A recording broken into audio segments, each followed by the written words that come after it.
Anyong, ang gulo na ng buhok ni Dora. So, ngayon, dito tayo sa Ascension of Our Lord Vicariate. So, unang-una sa St. Paul Parish, Shrine of Evangelization. Unang-una dito sa St. Paul Parish, Shrine of Evangelization, na kung saan ang rector ay si Reverend Monsignor Jesus Romulo Ranyada. Siyempre, ang shrine na ito ay isa sa mga shrine din ng Jubileo ng Pag-asa, Jubilee 2025. So, kung galing ka ng SM Fairview, from there, yan, pambaba mo dito sa Casa Milan Neapolitan.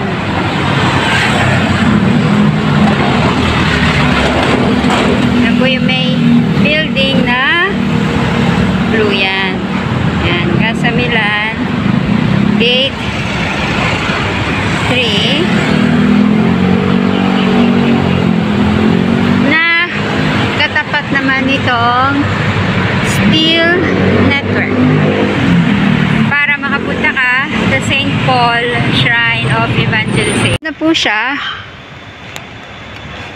Dali lang naman pagka baba ng Casa Milan dito po sa Along Regalado, bago po mag-ama coming from SM Fairview, makikita na papasok po tayo sa subdivision at kaliwa agad. Kita naman ang agad ang simbahan doon.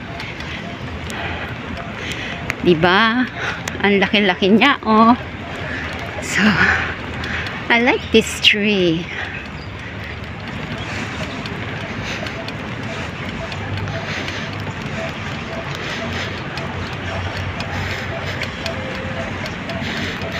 Ayun yung kanilang Jubilee door.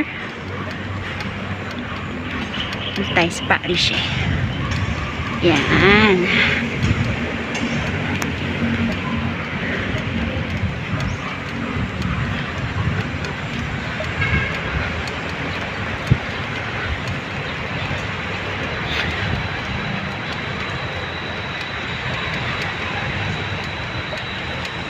Okay. Sa gilid kasi ang parish office.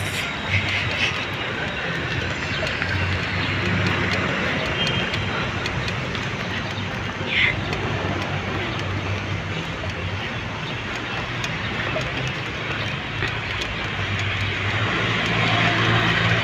Sa right side ba ako ng o sa kabilang side yung parish? Saan ba siya?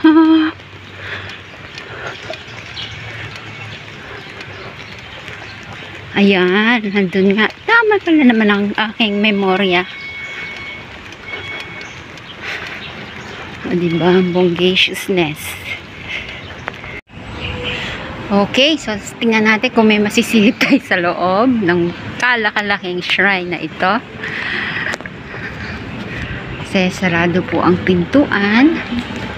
So, yan. Dito po kasi madalas magkaroon ng mga seminar sa diocese, sa formation. Kasi si Monsi Ranyada ang head po ng Commission on Formation sa diocese. So, ito po yung kanilang Porta Santa. Iyabada-bada. There you go.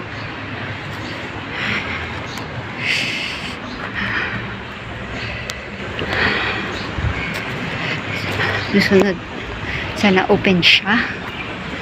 Tapos, dito sa kabilang side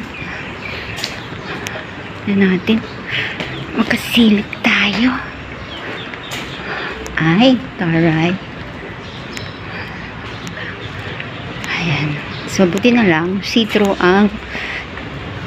glass windows. I don't know, can you see it? There. So, there. So,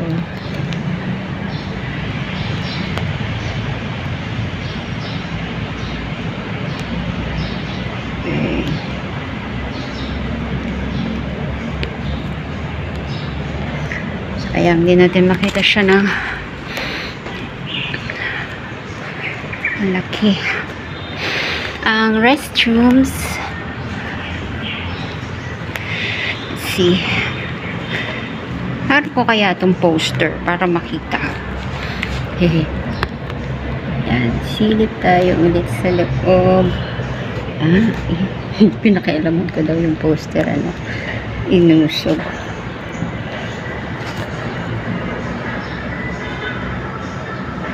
Hindi talaga makita. Sarado talaga. Uy, anak.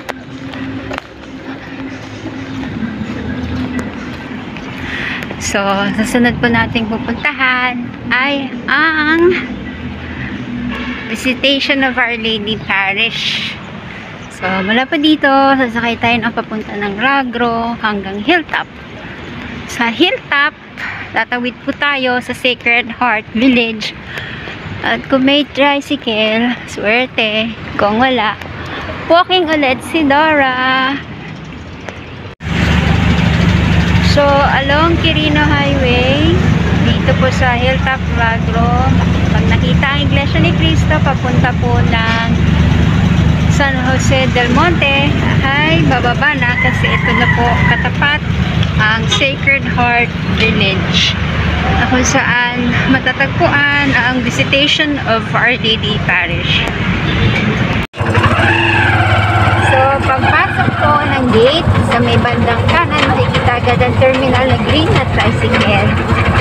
Doon po sasakay, papunta po sa parokya ng Visitation of Our Lady. So, makikita po natin ngayon ang loob ng Sacred Heart Village. Dito po sa Ragro, Quezon City. So, kadiretso naman po siya ng kalsada. Tumbok. Nakikita niyo. Hindi yung coaching yan. Brown na building na yun. Yun ang tahanan ng pari. Katabi lang po nun ang katabi lang po niyan ang parok.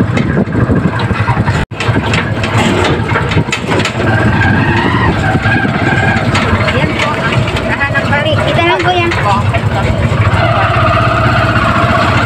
yan ang parok. Visitation of Our Lady Parish.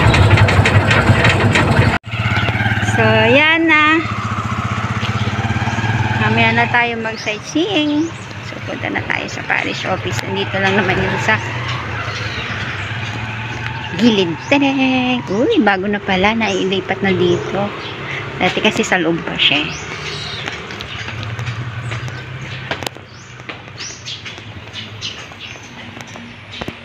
So, silip tayo sa loob. Simple lang dito. So, ito rin ang parokya ni Bishop, syempre. Kasi dyan po siya sa tahanang pari nagsistay. Simple lang po ito. Maliwalas. Pasok ko yung kamay ko.